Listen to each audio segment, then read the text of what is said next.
Hello, I'm Robin Bresnark, the Brand and Creative Director at Buyapowa. Welcome to Referral Marketing MVPs, where it's my privilege to speak to some of the people at the coalface of referral marketing, the real people who make it happen. Over the course of this series, we're going to speak to lots of different people, lots of different brands. We'll ask them how they got into referral, why they chose it, what they've learned, what mistakes they've made, where they see referral going in the future. It's great fun. We've had some incredibly interesting and insightful chats with people. I think you're going to really enjoy it. So, particularly if you're thinking of trying referral for the first time, or maybe you've been doing it for a while, but you've kind of hit a plateau, this is masterclass stuff. So back, enjoy, and stay tuned to our channel where there'll be more of these over the coming weeks and months. It's nice to be here. I'm David Hixon. I am the executive director, the head of product marketing and lifecycle marketing at Ally Bank. I've been with Ally for just about 9 years. My background is heavy analytics, but my scope today is really around extracting as much value as I can from our existing customer base, whether it be cross-sell, upsell, feature adoption, loyalty, retention, all those things that we want out of our customers. And then I've spent a lot of time with our lines of business as well, just being sort of the key strategic liaison between the businesses and our broader marketing department. It's really interesting that you talk about extracting value. When did that change? Like, that changed a few years ago, didn't it? That people still want to acquire. Of course, all of us want to acquire new customers. But then someone had the bright idea, like, actually, if we can get this customer to sort of generate this much revenue, twice as much, that's the same as getting 2 customers. It doesn't That's seem like rocket science. But right, and it's less expensive to extract that value, right, from an existing customer than it is to go out to pay to acquire a new one. That's right. Yeah, absolutely. Do you guys find that's very, very much the case? Is almost as much focus now on making sure that you do that? Yeah, it's our strategy. Ally's been going through a bit of a transformation here recently. Our CEO has been with us for just a year now. Prior to the leadership that's in place now, we were pretty heavily focused on diversification and cross sell. So we were trying to scale additional lines of business through the core lines of business that we have today, which are deposits and auto. Yeah. The new strategy, though, is less focused on diversification and more focused on really doubling down on what we're good at, which is the bank side of things and the auto side of things. So definitely still a focus on extracting value from existing customers, but maybe more so in a different way, where it's less about cross-sell and more about just deepening the relationship with a line of business that we have with you today, because Right. there is so much value to be gained there. And I guess fighting churn, right? Yeah. It's an increasingly competitive space where there's always a new glamorous particular fintech in town that is kind of Right. waving at your customers, going, "Hello, there's us." Yeah. Yeah. Yeah.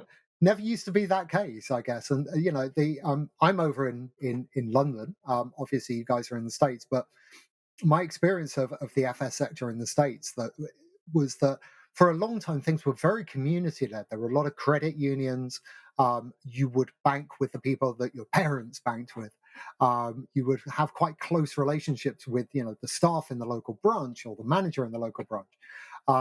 It's a very different world now, right? Where there's you're not limited to the town where you live, but the entire country, and lots of people Yeah, vying for your business. you're spot on, and the timing of all of this conversation is interesting given the strategic shift that we're going through. So Ally today, or Ally has been since its founding, it's a digital only bank. We have no branches, and that's a huge, obviously, a differentiator for us, but also in some ways something that we need to get over with consumers to explain why not having branches, because people are why it's okay to not have branches, because people are so tied to all the things that you just said, the convenience, the personal relationships, all those things. So we're doing a lot of strategic work right now to figure out how to convince the consumer that those things in their mind that they think they need, Yeah. the branch down the street, you don't really need it.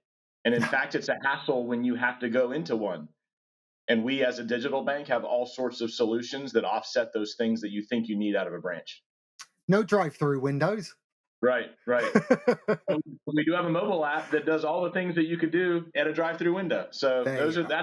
that's a huge behavioral change that we're after as we try to acquire new customers to get people off that mindset of I got to have a branch, I got to have a branch. It turns out you really don't. Right. So this series of interviews that we're doing with people that the cutting edge, the coal face of referral, it's fairly new. We've done a fair few, but a lot of the ones we've done are actually people in the FS sector. So we spoke to people at Wise, one of the credit unions I was talking about, Delta Community in Atlanta, Well Simple in Canada. Why do you think referral is such a hot trend in FS particularly? Because it really does seem to be at the moment. I don't know that I would. I think it's just a hot trend in general. Like, I agree, it's a hot trend in financial services, but it feels like it's one in general across all industry. And I guess I would say primarily because people are just more in tune with just this notion of influencers and Right. finding people that you trust and respect and following the things that they want you, or taking the recommendations that you get from them. The access to those influencers is so it's at your fingertips today. So there's a lot of people chirping in your ear about what you should be doing. So I guess it's a sort of a cultural shift on.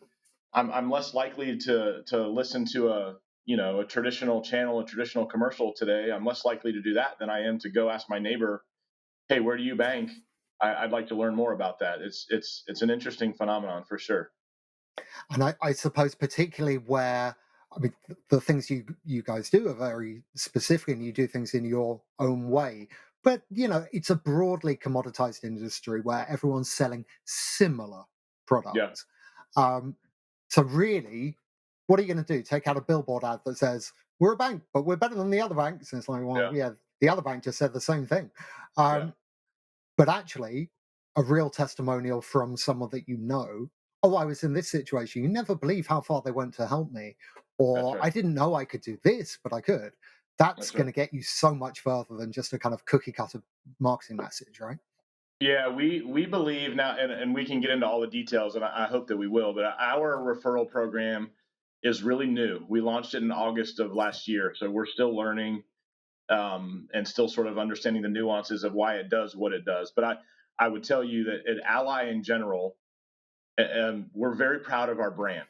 And you're right, like banking in general is a sort of a commoditized thing where it's really hard to say my checking account is way cooler than your checking Yeah. account, or my savings account is better than your savings account. But I would stand by the fact that our brand is better than your brand, and we think that's what's driving a big part of what's driving a lot of the referral that we see come in today is people, our existing customers. We have a saying, we say to know us is to love us. Right. Our existing customers really love our brand, really love what we stand for, really love what we do in the community, it's now resonating. As I like to think of it, as it's this referral program, and our customers' love for the brand has turned our customers into a marketing channel, and arguably one of our most effective marketing channels. And like you say, it humanizes the brand as Yep, well. Yeah. yep, So actually having human faces associated with your brand is yeah, really good because, like, let's be honest, people didn't like banks. yeah, Right? Not a comfortable sector to be playing in, until really quite recently. But things like this, again, they put a human face on what was the enemy before, right? yeah, yeah, But your Aunt Claire is not your enemy. So that's kind of helpful. And again, all the people that actually work there, you're in it for good reasons. You're good people, but it's a sector where damage was done. So the more yep, you can humanize things, the yep. better. Yeah. So you were saying that you've been there 9 years, like nearly a decade now, but the referral program is quite new. Why so long? What took you so long? you know, We- that's a good one. It was one of the. It's always, like I said, I've been here 9 years. It's maybe not for those full 9 years, but I would say at least for the last 5 years, it's been one of those things that we talk about a lot. Um, we talk about it in terms of, hey, we see our competitors doing this, or new employees would come in and say, hey, in my old job, we did that. And it was, I mean, I guess candidly, it was one of those things that was like, man, that just feels really hard and complicated. And Right. I'll worry about that tomorrow. Today I have to do this thing. And the way that I guess specifically for my team at Ally, the way that my team is sort of built is I have there's several sections of it, but I'll kind of speak in generalities here. That we have one group that is one part of the team that is very very data and analytically focused, and then another side that is more focused on creative and strategy. So in my mind, what that means is I have all the tools I need to do just about anything when it comes to putting something in market. And so, I mean, it's actually kind of an interesting story. I had a small group of my team and I were at a conference. I want to say it was maybe in Phoenix. It was somewhere on the West Coast here in the States, and we had a break. We were on a break, and we were sitting in a like a collaboration room, probably eating a snack and having a drink while we were waiting for the next session. And we were talking about somehow refer a friend had come up, and it's like, man, it'd be really cool if we could figure out how to do that. Again, it feels kind of hard, and I don't remember if we had a little notebook or something, and we just started brainstorming, and literally within those 30 minutes of taking a break, we kind of figured out, hey, I think we could do this. Like, we have all the right data. I always say, as I've been talking about our referral program, I always say that marketing a referral program is really easy. It's not hard to put something in market that says, hey, go tell your friends about us. The hard part is building the back end that allows for when the new customers come in, how do I tie you to a referral? How do I make sure that you get paid for what you did, on both ends, both the referrer and the referee?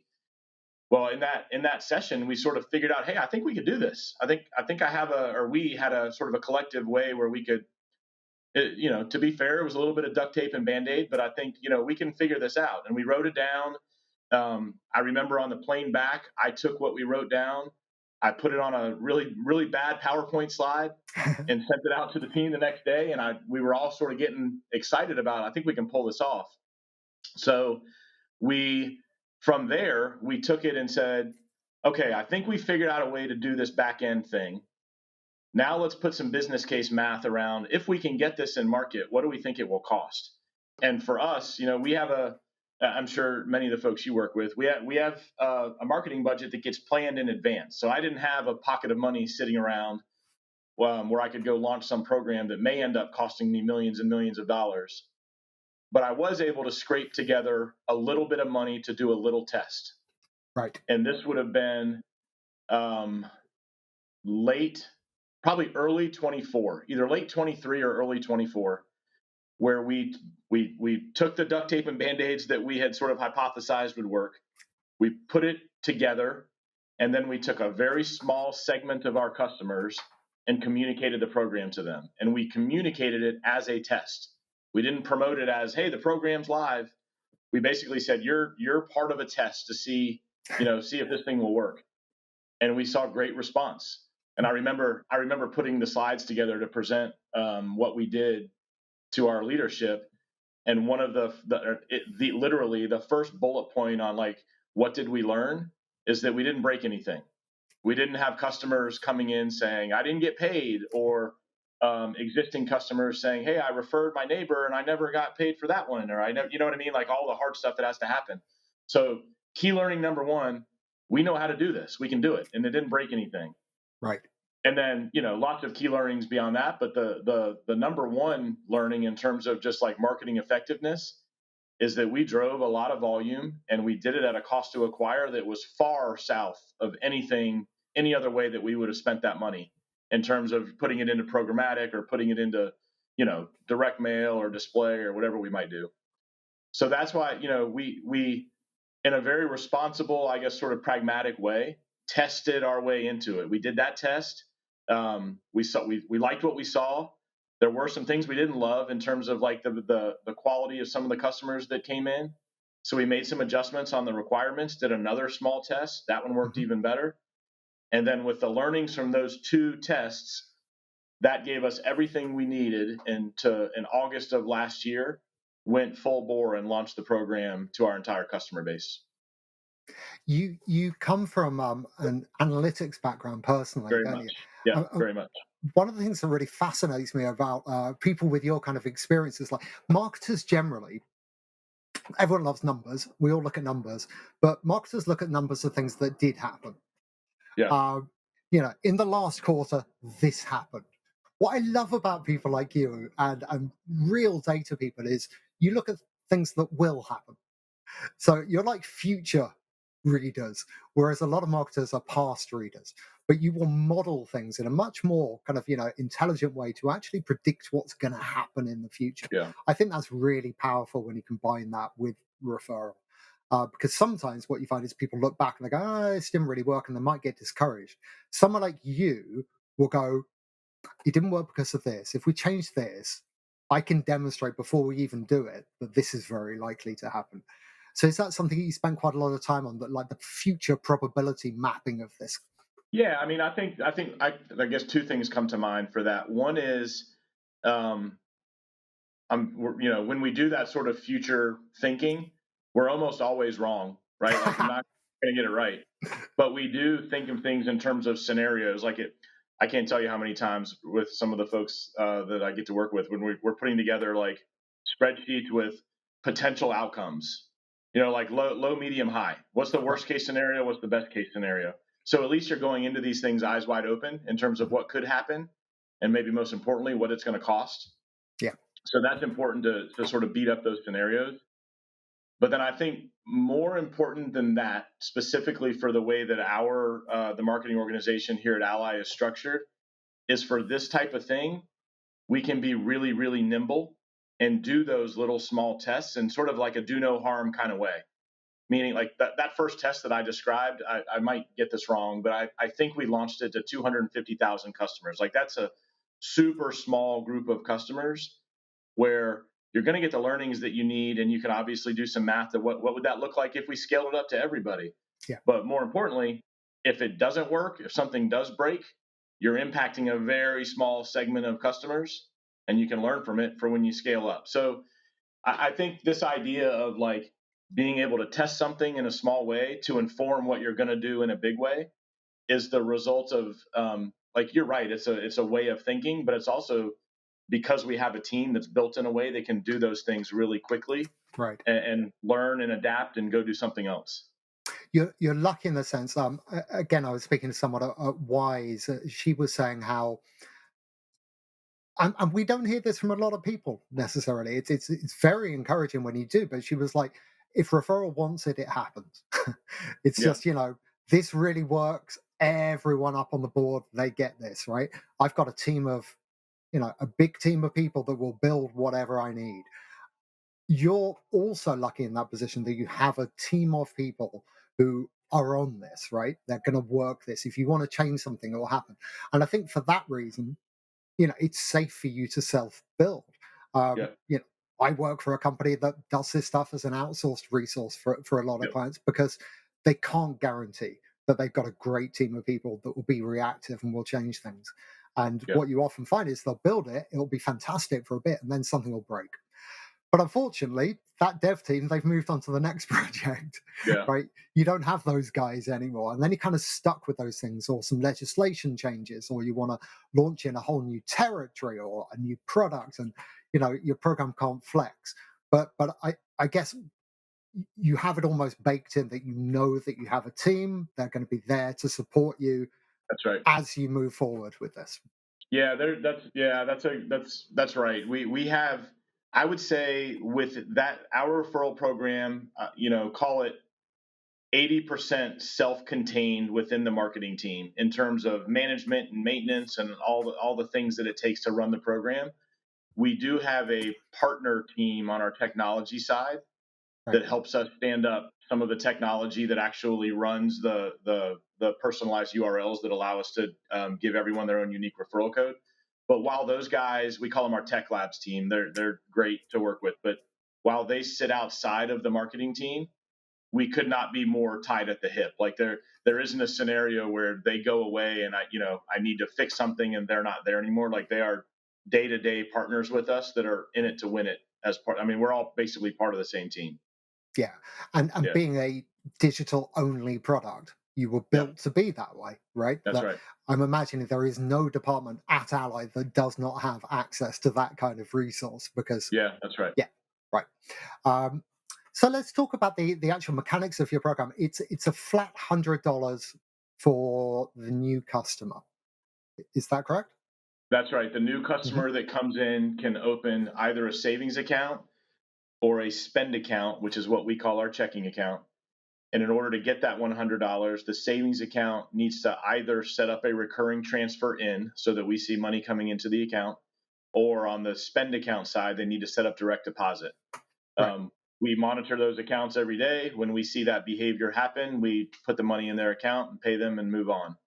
And I re- uh, it's a seamless fulfillment process. right. And the referrer gets $50 once those actions take place. The referrers get $50 up to 5 referrals, so up to 250. And what's interesting about our program, and this is again some of the stuff we're just kind of testing, like as I describe how our program is, I wouldn't say it's perfect. We're going to make adjustments as we continue to learn, but the existing customer gets paid when the new customer opens and funds their account. They don't Right. have to do that behavior to make it a quality account. The new customer has to be Oh, quality to get paid. So I'm really okay. only asking existing customers to get their friend to open an account, not to become a quality account. Okay, that's really interesting. I didn't realize that. Um, Yeah. because I was thinking, the referrer's done their bit, right? I've introduced Maggie. Maggie's opened an account.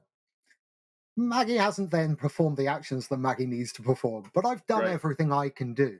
And I guess I was thinking, well, you can't really have two-way feedback here. Like you as a bank, you can't go to Maggie and say, Dennis hasn't done this yet. Right. Because That's it.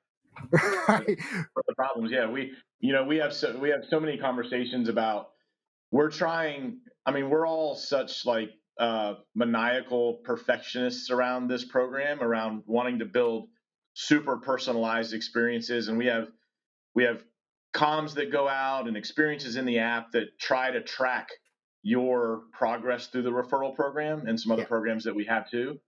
But you're right in that there's so much that I want to tell you, but I'm yeah, very limited in what I actually can tell you. right. I can't tell you that you referred David and he opened an account with $1 and then he went and closed it. Like that's obviously we can't share that type of information.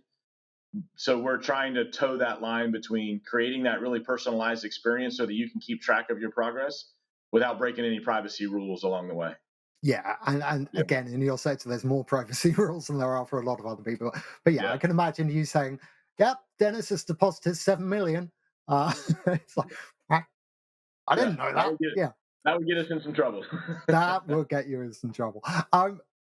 So there's a cap of 5 referrals per person per calendar year. That's right. Um, why the cap? I think I heard you have some customers who have generated hundreds of referrals, Yeah. which is Yeah. remarkable. Yeah. How did you get to the cap and why the cap?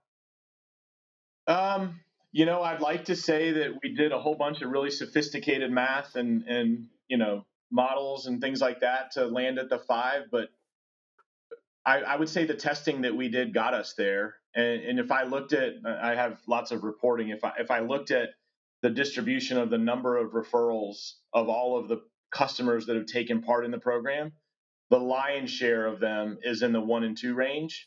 Right. So using that as just sort of a baseline, 5 felt right. You're right, though. We have customers. We got reports here that I can look at, but we have customers that have hundreds and hundreds of referrals, and it's Right. super fascinating to go and understand what that really means because what we're learning, or what I'm learning, and I think the team is learning along with me. I'm looking now. Our number one person has 661 referrals. There's a big difference between somebody who has 10 referrals and somebody who has 1 referral or 2 referrals, right? Like the onesie twosie guys are probably the best ones you have because that's the conversation over dinner with your high school buddy where you say, hey man, I don't know where you bank, but I'm an Ally and they have great rates and a great product and a great brand. You should go check it out. That's a more organic referral that is more likely to turn into the type of customer that we like Mhm. versus what we're finding is these guys that have hundreds and hundreds of referrals, are basically influencers who happen to be Ally customers that are Correct. putting their referral code out to their audience of consumers. And to take that even a step further, where it becomes even more fascinating and where we're trying to, I guess, learn our way into the good and the bad, because obviously there's gaming that takes place and we're trying to do everything we can to police that and fix that. You've got folks out there that are influencers around financial services, Mhm. and their influence is around finding the right bank and the best bank based off of product set and feature set and digital capabilities and rates and things like that. And if that person is telling a good Ally story and then including their referral code, we love it Right. because that Yeah. person's coming to us because they love Ally Bank. Conversely, there are influencers out there that have an audience of people that are trying to find a way to take advantage of the offers that are in market just across the board. Like, Yeah. in our case, it would be, here's a quick way to get $100. You just have to open this account and set up direct deposit, and then you get your $100 and you can close your account. Those are the guys that we want to stay away from. Yeah. So as we're learning, for instance, this guy that's got 661 referrals, we're going to pay a lot of attention to the types of customers that are coming from that existing customer. And if we like it, great. I mean, that's an amazing advocate to have. But if we don't like it, then we're going to start to limit the amount of communications that we do to that particular person promoting the program, so that we can start to limit the volume that comes in through that channel. Yeah. It makes complete sense, and I guess it's why other brands have had leaderboards, for example, Yeah. which makes an awful lot of sense when you are purchasing a product where it's buy once and you're done. So if you take an example like Tesla, makes complete sense. Have a leaderboard contest, right? If you can get more people to buy a Tesla than anyone else, you get a free car. They've done various things over the years, very attention grabbing and great, right? You get someone who's selling 1,000 cars to you. That's like having another showroom. Um, and that's really cool. But of course, once you've, spent 40, 50, $60,000 on a car, you're done, right? Yeah. You can't just close your car and move on to the next one. Yeah. It's not the same thing. So I do understand in your case how it just being a numbers game actually isn't what you want, because your business, comes from long-term Yeah, customers. Yeah. I haven't really put a lot of thought into that until you just said that, but it's interesting. This notion of gaming is probably pretty unique to the industry that I'm in versus some of these other referral programs out there, like a Peloton or a Tesla, Yeah. where it's more of a quantity game versus with us, it's a really difficult balance between quantity and quality, because I mean, frankly, it's a program that if you really wanted to, you could take it. If you had the gumption to start closing accounts and setting up accounts, which frankly is not easy to do and it's a pain, but there are people out there that are willing to take that, go down that path to get a couple $100 here and a couple $100 there. So we pay a lot of attention, just to the bad actors, to try to make sure that they're not taking advantage of the program. Yeah. We'll never get it perfect, but we're paying a lot of attention to try and limit it where we can. Yeah, but you know what you definitely won't get perfect? Programmatic Yeah. or any Yeah. other kind of marketing.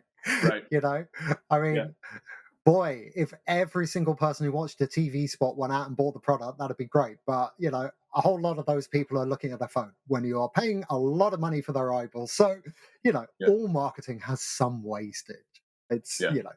I think sometimes when it comes to things like referral, you think things can or should be perfect. They're not, but they're more perfect. Yeah. You were saying before that, as a channel, it delivers better than others. As a numbers person, do you have any numbers on that you can share? Yeah, I mean, I guess we I think like most marketers or most data driven marketers, we pay a lot of attention to cost to acquire, and cost per customer and things like that. And what I would say is our cost to acquire a new customer through the referral program, or maybe let me say it this way: our cost to acquire a traditional customer through traditional marketing channels is probably 4 to 5x what it is through the referral program. So it's a Wow. dramatic decrease in terms of cost to acquire. And then what we haven't quite found a way yet how to quantify, but a metric or I guess maybe a way of thinking about it that I really love is the cost to acquire is a lot cheaper, which is great. But also where I'm paying that money is way better. I'd much rather give an existing customer $100 Yeah. or $250 and presumably build up some loyalty with that than I would to one of the platforms to go out and do programmatic display or however we might use it. Like it just feels better. I don't like I Yeah. said, we haven't quite figured out yet how to quantify that yet, but there's a big loyalty thing happening when I'm giving my marketing dollars to my customers versus an ad platform or something like that. Yeah, I think you'll find that. I mean, that the kind of the blended data that we have across all of our clients, and in sectors where churn, for example, is a thing rather than it just being transactions. Um, Referred in customers stay longer, spend more. Yeah, Referrers stay longer, spend more. It yeah, just works that way, right? You become part of an ecosystem, and where the amount of revenue you generate from a customer depends on how long they stay with you. Loyalty is incredibly important. That's what it's all about. It's very, very hard. An example I always give is, it's very hard to leave a party you've invited your friends to. You just don't do it. It's bad form, yeah, right? yeah, If you're going to a party and you invite 10 friends and you leave before any of them, they're going to yeah, be like, where's he going? That's just yeah. I like that. strange, right? So the more of you that you have in that place, the bigger your gang and the tighter your gang, the longer you will all stay. And then from the brand's point of view, that generates more revenue on both sides. So yeah, if you keep rewarding that guy who's bringing you more customers, they will stay longer anyway. So not only are you acquiring new customers, you are actually building loyalty with your existing customers and maximizing revenue from them too, which is kind of Yeah, crazy. People don't really yeah, think about the rewards that they pay out. That's money in the minus column, but yeah. actually the numbers kind of that we've seen show that pretty quickly, and particularly if you have a cap like you do, pretty quickly that's all offset. Kind of you get that stuff back. Yeah. So tell me about the type of customers that you've been getting. One of the great things about referral is it's a lookalike marketing That's right. technique. Yep. So you know single white females are going to know more single white females, and if that's the demographic that you're chasing, you pitch your program at them and you get a whole bunch more in, and that's Yeah. really, really Yeah. We've been talking about that very recently, and the term that I was kind of throwing out in a meeting the other day is "birds of a feather flock together." It's right. just as you described. And our business model is a little different, or quite a bit different than something in the retail space or anywhere else. But we need a certain behavior to make a customer to make that value exchange worth it, right? It's not just you can't just open an account. You need to be active and engaged. And that term engagement is a big deal for us, and we're thinking through uh, sort of synonymous terms like primacy and things like that. But our without getting into the numbers and things like that, like our ideal customer is somebody who's very engaged with us. Yeah. And by that I mean, if I walk up to a person on the street and I say, "Hey, who do you bank with?" and they say Ally Bank, I like that person because that means they're likely using us to pay their bills. They're likely using us with getting their direct deposit from their employer, and all the things that make you a primary bank. Yeah. And what we're learning is that, to your point, the people that are more engaged are the people that are more likely to refer, and then the people that are coming in through those referrals are also then more likely to engage. So it's this circle of life. Like the people that we like are the ones that are going to refer, and they're just going to refer more people that we like. So it's driving it. We've done a lot of math to compare it against, like, the distribution of new customers that come in BAU, how many of them go on to become engaged and a valuable customer to us. Those numbers are much higher for the customers that come in through referral than those that come in through the BAU channels. Right. And actually it's not a circle but a spiral. Because Sure. because rather brilliantly it just keeps getting bigger, right? So Yeah. not only do you have more engaged new customers, they refer themselves, um, and then their friends refer, and then their friends refer. So you can see that, as you go around, you're getting bigger and bigger all the time as well. Yep. Um, because it's a new program for you guys, I guess it's been augmenting the BAU for the last year or so. Do Yep. you think it's maybe nudging to the point where it might start replacing some of those other channels, maybe even in budgetary terms? Yeah. I mean, the simple answer is yes. It's be I mean, it's just been fascinating. It's become what started out as a hey, this might be a cool idea. Let's test it. Hey, it's working. Let's keep it going. It's now sort of transitioning into what I would call like a foundational part of our marketing plan every year. I mean, we're talking about, depending on how you measure this thing since launch, it's north of 10 to 15% of our customer volume is coming from this program. So that's a meaningful chunk Yeah. of new customers, especially when they come at such a lower cost than the rest. So, we have it's we're having so much fun now that this thing works. And to your question, is turning into an always on foundational part of our marketing strategy. We're having so much fun. Like, okay, cool. What are the other things we can do? How can we make this even better in terms of how our customers interact with it, how our customers are made aware of it, um, and how we can just continue to watch those numbers tick up. We have another kind of interesting thing that I've been looking at here recently is there's this notion or this assumption that many of us have that, so when we launched this thing, as you might expect, we saw a big spike, right? Like, you never told me about a referral program. You did today. So response through it was through the roof. And then response kind of trickled off. That's how marketing works, right? Like, I didn't Yeah. know about a thing and now I know about it. Big spike. And then, there's some sort of a stagnation, I guess, as time goes on. And we just haven't seen it. The distribution of accounts that there are new customers that we get from this program, it was really high in the beginning, and then it flattened out at what is still a great number, the 10 to 15 that I mentioned earlier, and it's just staying there. It's Right. just staying there. And so I can't quite. That's another thing that I haven't quite figured out yet. Are people just continuing to think about, like, hey, I know I referred somebody 2 months ago, but then I saw a new friend today, so I remembered I had the program, so I'm going to refer somebody else. Is it these influencers that are just continuing to see large volumes of referrals? We haven't isolated that yet, but I guess my point is it has a staying power to it. It's not a sort of not a flash of a program that we got some volume from and then it went away. It just continues to churn in a good way. So Yeah. to Maybe your it's the question, I var. guess it's hanging around as a program. Yes. Maybe it's the viral nature as well. You know, Yeah. you, that you're getting new people and they're doing that, so it kind of Yeah. and they don't necessarily need that initial marketing push because they just came in on a referral. They know all about it, right? Right. Right. Now they want the reward on the other side, or they want to just share that love with their friends. And so Yeah. I do think, however, you do need to um, keep promoting your program. You do have to keep it fresh.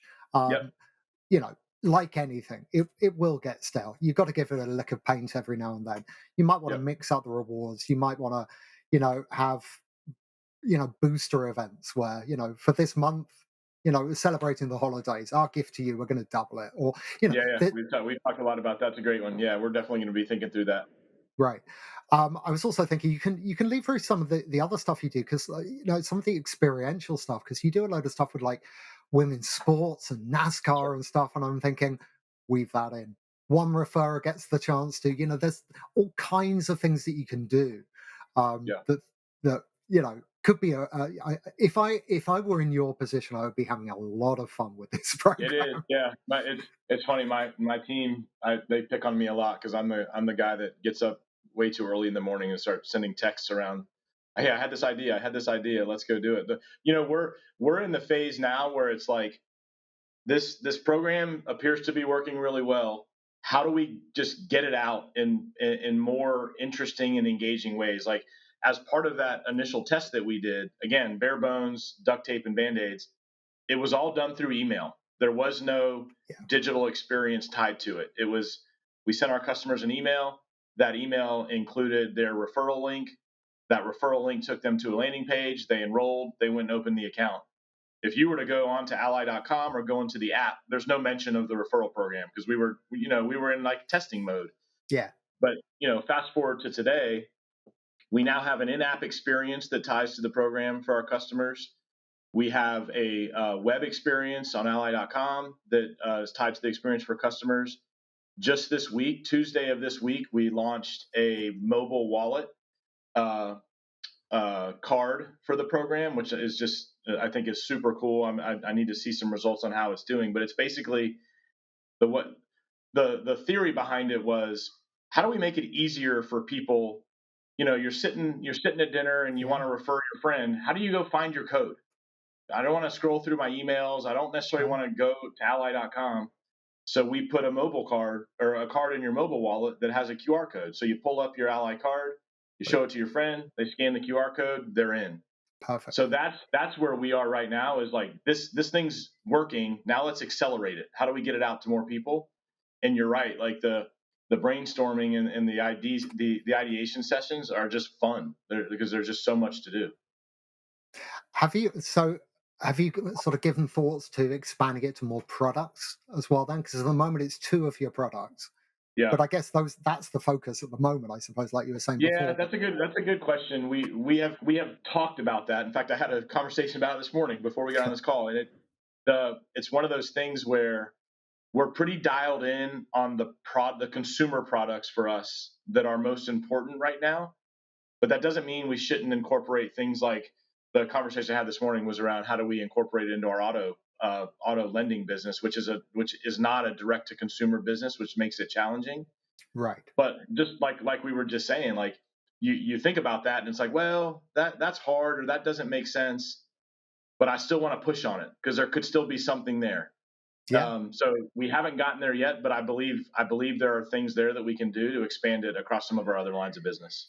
You could certainly use the technology for things like brokers Yeah, and that sort of things. yeah, Ultimately, the technology you have now built and have access to, it's incredibly useful for tracking field sales teams and brokers and all of those kinds of things. yeah, yeah. Yeah. Um, okay. What are you never going to do again? Has there been one mistake where you went, oh yeah, we did get that a bit wrong? Um, that's a good one. I mean, yes, there's been lots of mistakes made. I can promise you that. I guess one that pops to mind, and it's sort of tangentially related to referral, but this notion of incentivized offers in general, I guess. Obviously, the referral program has an incentivized offer to it, but then we also do offers, more traditional offers like open an account, do these 3 things, get X amount of money. Yeah. We launched one. Again, we're a very test and learn. We work in a very test and learn kind of way, which I Right. think is great and has led to a lot of success. But we did launch a program. It was a couple of years ago for our brokerage business where we were incentivizing existing customers to open a brokerage account to receive, I don't remember what the bonus was, but to receive a reward. And all that we require, we were building the test like as a baseline, a foundational test, like let's set the floor, basically, is what we were saying. And so all we were requiring to get paid was you had to open and fund an account, Right. period. Right. And this is kind of one of those career moments I won't ever forget. But we basically broke the website that day with the amount of volume that was coming in through the program. And then so we were ecstatic about all the volume coming, but then we were Yeah. just destroyed by the gamers who opened the accounts, funded it with $1, and then left. So it was just like we went from these moments of like, oh my gosh, there's so much volume coming in, and then you go and look at that volume, and it was not great volume. So that was one where we sort of that was sort of when we were in our infancy around this idea of testing offers. But we learned our lesson, and now we would typically rate that bar that we were setting or the floor that we were setting. We set it much higher now for those first tests. I received in my email the other day a voucher, a coupon from a fashion brand that I really like. And this happens so rarely these days. There was no minimum spend. It was brilliant. It was, here's a £30 off voucher. And it's only £30, but it's a £30 off voucher. And I'm like, check the small print, check the small print, check the no minimum spend. And there Yeah. wasn't. They just gave me money. Yeah. Yeah. Yeah. And someone got yelled at for that. But Yeah. it Somebody happens. trouble for that one. It's really easy to make those mistakes. Our average basket is 200. It's fine. No, no, no, no, no. Right. You need to make it 200. I always like to end these things by asking people if they participated in referral programs in their own, civilian lives. Have you referred anyone to buy anything which isn't Ally? Yeah, I think I have. Not a lot, to be honest with you. Like I'm pretty sure there's two that I can think of. One is Peloton. So I'm a Peloton guy. I believe, and I bought it back in COVID, and I'm pretty sure I came in through a referral program, Right? actually a coworker of mine, and then I've sent my code out a few times. Another one that's kind of unique is there's a company out there. I'm a big smart home tech guy. Is sort of a vice of mine, but there's a company out there called 8 Sleep, if you're familiar, and it's basically a smart mattress, Ooh, and it sounds really crazy, but it is an amazing product um, that allows you to heat and cool your mattress in different ways, and it regulates to your body temperature, and it's amazing. And I've like referred that out a few times, and I've never lost. Every time I've referred that, and when I say every time, it's probably been 2 or 3 times, but each time the person has come back and said, "Oh my gosh, best thing ever! Thank you so much."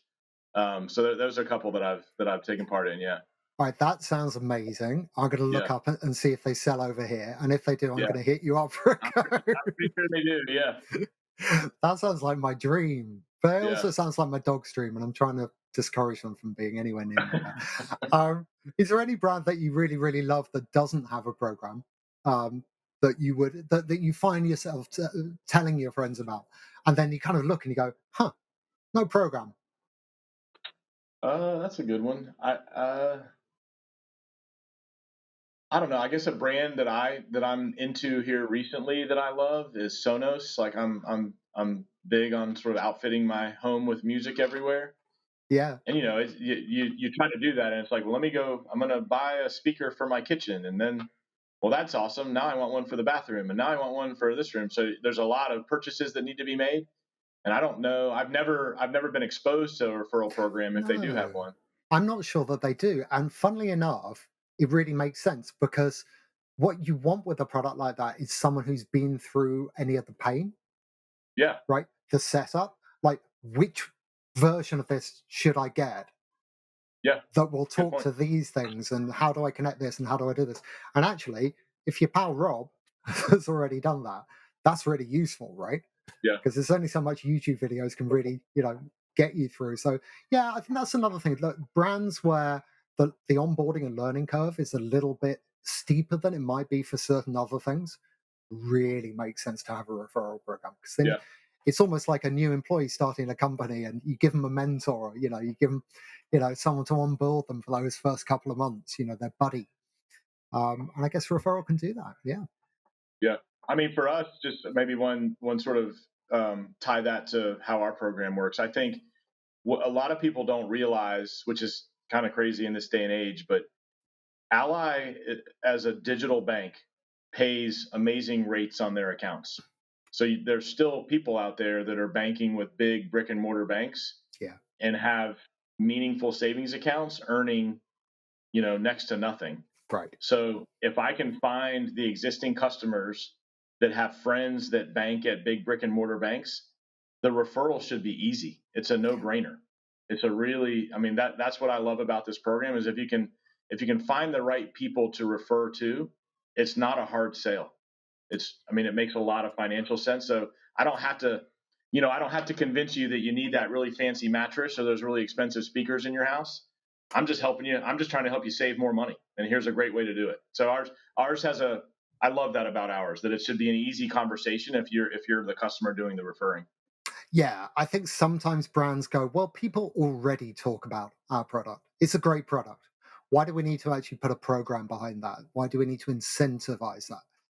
And there's two reasons. The first is it's morally the right thing to do. If someone is out there getting you a whole bunch of business, say thanks, right? Yep. They'll do Yep. more of it. It'll pay, as you said before, the numbers stack up, it pays for itself. And the other side is, yeah, they are organically talking about your brand. You have a great product and a great brand, and people are talking about it. But are they talking about it today? They might get around to talking about it in 3 months' time, but what if you want them to do it today? And how are you going to track that? Because all of that is meaningless in today's world, where if you can't measure it, it's a tree falling in a forest and it's not real, right? Right. So, yeah, I get that you're saying people are doing it organically, but you, as the marketing person, it's not going to help your KPIs. Yeah. It's not going to Yeah. help you explain your budget for the next, year. And that's a great thing with the referral program. It's something that's warm and huggy and natural and real, but it does allow you to put actual numbers behind all of those soft intangibles. Right. Right. Yep. Got it. This has been a pleasure. It sounds like your program is amazing. I may emigrate just so that I can become a customer. But You certainly, will. I I have lots of friends over there, and yeah, I'm gonna mention you guys, and I'm gonna hit you up for that mattress code because it sounds amazing. Let's do Uh, it. Yeah. Brilliant. Thank you so much for your time, David. It's just been a pleasure. Thank you. Yeah. It's been a blast. Thanks for having me.